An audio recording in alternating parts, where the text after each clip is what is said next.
Hello everyone, in this video I will show you how to restore lost or accidentally deleted photos or videos from the pictures gallery in Samsung Galaxy S24 Ultra.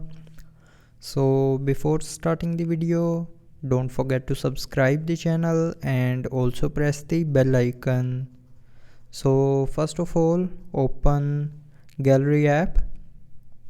Now if you have accidentally deleted some pictures or videos, then to find them, click on this menu icon and from here click on recycle bin, and here you will be able to find and restore all the lost or accidentally deleted photos and videos.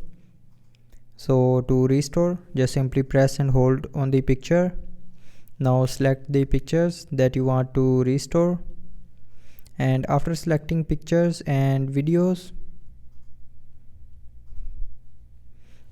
now here click on restore, and then those pictures and videos will be restored in your gallery. So that's how you can restore lost or accidentally deleted photos or videos from the pictures gallery in Samsung Galaxy S24 Ultra. So I hope you liked the video. Thanks for watching.